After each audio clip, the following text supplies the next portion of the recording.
Capítulo 13. O filho da promessa e o filho do desespero. A jornada de Abraão foi longa, moldada pelo tempo e esculpida pelas provações. Seus pés tocaram terras áridas, sua pele sentiu o calor impiedoso do sol do deserto, e sua alma foi testada em cada passo.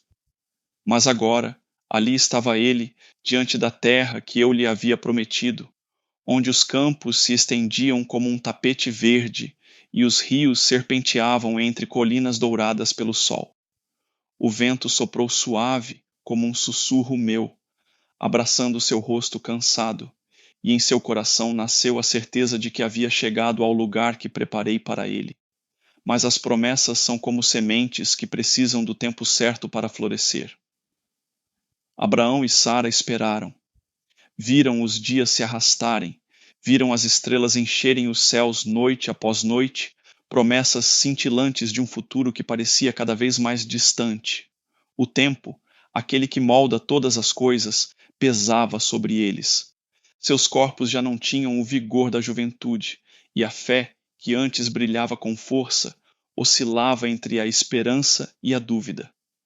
E então veio a fome.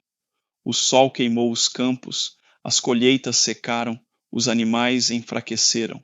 O desespero pairou sobre a terra, e Abraão, que tantas vezes ouviu minha voz e viu meu poder, olhou para o vazio e duvidou. Ao invés de confiar que eu proveria, ele decidiu buscar socorro no Egito. O Egito, terra de deuses mortos, de templos erguidos para ídolos que não falam, não ouvem, não respiram. Um lugar onde os homens construíam reinos sobre a ilusão da eternidade, mas que nada sabiam sobre mim. Eu o vi descendo até aquele lugar e vi o medo crescer em seu coração. Ele olhou para Sara e temeu que os egípcios desejassem sua beleza e o matassem para tomá-la. Então mentiu. Disse que era sua irmã e não sua esposa, na tentativa de salvar a própria vida. Mas sua mentira não ficou sem consequências. O faraó a tomou para si, pensando estar recebendo uma mulher livre, e em troca encheu Abraão de riquezas. E assim, por causa da mentira de um homem, minha promessa foi colocada em risco. Mas eu intervim. Enviei pragas sobre a casa do faraó, toquei sua consciência com meu poder, e ele compreendeu que aquela mulher pertencia a alguém maior do que ele.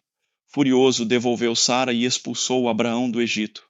Aquele lugar, que parecia ser um refúgio, revelou-se uma armadilha. E foi assim que Agar entrou na casa de Abraão. Uma escrava, um presente de um rei pagão, um sinal de que toda desobediência tem um preço. Eu poderia tê-lo impedido, poderia ter falado antes que seguisse esse caminho, mas há momentos em que meus filhos precisam enfrentar as consequências de suas próprias escolhas para aprenderem a confiar plenamente em mim.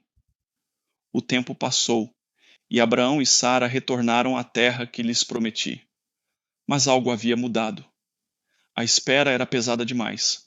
A promessa parecia distante e os anos pesavam sobre seus ombros. Então, Sara tomou sua própria decisão. Talvez minha promessa precisasse de ajuda. Talvez o tempo fosse um obstáculo até mesmo para mim. Ela olhou para Agar e viu nela um caminho para alcançar aquilo que mais desejava. Ela a deu a Abraão, como se pudesse com suas próprias mãos moldar o destino que eu já havia escrito. Eu os observei. Vi Abraão hesitar, mas aceitar. Vi Sara se afastar, carregando um peso invisível, e Agar, de repente, se tornar mais do que uma serva. E então nasceu Ismael. Seu nome significava Deus ouve. Os anos passaram, e Ismael cresceu. Brincava nos campos, corria pelas tendas, aprendia os caminhos da vida sob os olhos de seu pai. Mas minha promessa ainda esperava para se cumprir. E então, no tempo certo, quando a dúvida já havia se tornado um fardo para Sara, eu fiz o impossível acontecer. A notícia chegou como um trovão em meio ao silêncio da resignação. Sara teria um filho. O riso escapou de seus lábios, um riso de descrença, um riso que se tornaria profecia. Pois quando o tempo se cumpriu, Ela segurou em seus braços um menino e deu-lhe o nome de Isaque, que significa riso. Vi Abraão segurar seu filho com mãos trêmulas, como se segurasse um pedaço do próprio céu. Vi Sara embalá-lo junto ao peito, lágrimas de alegria escorrendo por seu rosto marcado pelo tempo. Meu coração se alegrou, pois ali estava a prova viva de que minhas promessas nunca falham. Mas quando a alegria floresce, muitas vezes as sombras da dor ainda pairam por perto. Os anos passaram e Isaque e Ismael cresceram juntos.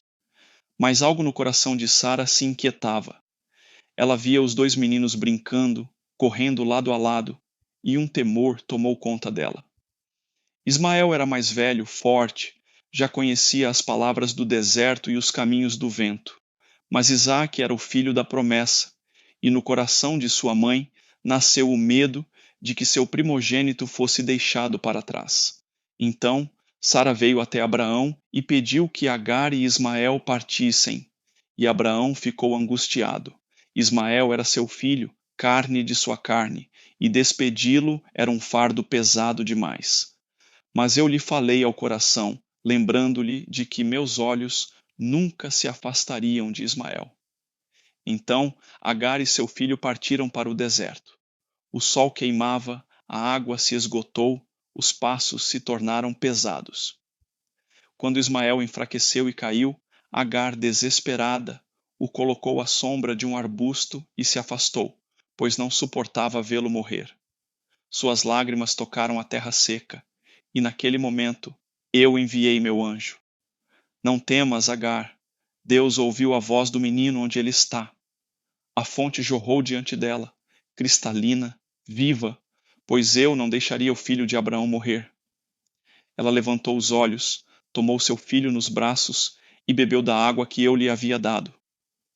Vi Ismael crescer, tornar-se forte, habitar no deserto e dar origem a um grande povo, pois minha promessa também repousava sobre ele. Mas o filho da promessa permaneceu com Abraão. E naquele lar, onde a espera havia sido longa e as lágrimas muitas, a alegria agora caminhava com passos firmes. Pois Isaque não era apenas um menino, ele era a prova viva de que minha palavra se cumpre, que o tempo pode parecer longo, que as dúvidas podem assombrar os corações, que os caminhos podem parecer impossíveis, mas aquilo que eu prometo, eu faço. E ali, entre as tendas e os campos, enquanto os olhos de Abraão contemplavam o filho que riria para sempre como um testemunho do meu poder, eu sorri. Pois mais uma vez a esperança havia nascido,